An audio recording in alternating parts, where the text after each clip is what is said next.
شهر رمضان الذي أنزل فيه القرآن هدى بسم اللہ من الشیطان الرجیم بسم اللہ الرحمن الرحیم۔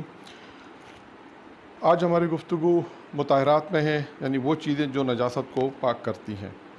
12 چیزیں ہیں جو نجاست کو پاک کرتی ہیں۔ پانی ہے، زمین ہے، سورج ہے، انقلاب ہے، اس طرح 12 چیزیں ہیں جو آپ کے کورس میں شامل نہیں ہے۔ توضیح مسائل سے باقی چیزوں کو آپ دیکھ لیں۔ مسئلہ نمبر 142 ہے کہ جس میں یہ بیان کیا گیا کہ مطہرات 12 ہیں۔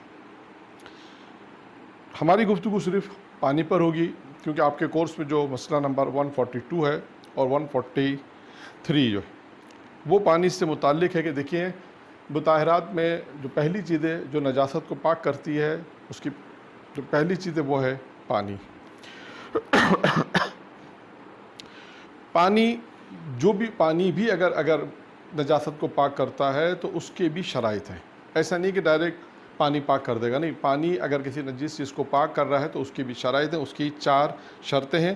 پہلے میں 4 شرطیں بیان کروں گا، اس کے بعد شرط نمبر 3 میں جو ایک مسئلہ ہے اس کو میں پھر توضیح دوں گا۔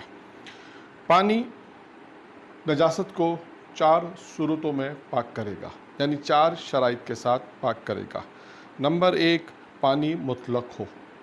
اس کی تعریف آ گئی کہ پانی مطلق کسے کہتے ہیں، یعنی پانی مطلق ہونا چاہیے۔ مضاف پانی جو ہے وہ کسی چیز کو پاک نہیں کرے گا، اگرچہ وہ خود پاک ہوتا ہے، جیسے گلاب کا پانی، ناریل کا پانی، یہ خود پانی پاک ہے لیکن کسی کو پاک نہیں کر سکتے۔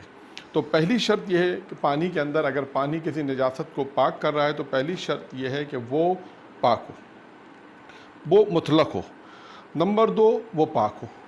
پہلی شرط ہے کہ مطلق ہو، نمبر 2 پاک ہو، اور نمبر 3 کہ نجس چیز کو دھونے کے دوران پانی مضاف نہ ہو۔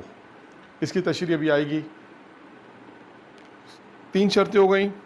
پہلی شرط پانی مطلق ہو، دوسری شرط پانی پاک ہو، تیسری شرط کہ نجس چیز کو دھونے کے دوران پانی مضاف نہ ہو، اور چوتھی شرط یہ ہے کہ نجس چیز کو پانی سے دھونے کے بعد اس میں عین نجاست کے ذرات نہ ہو۔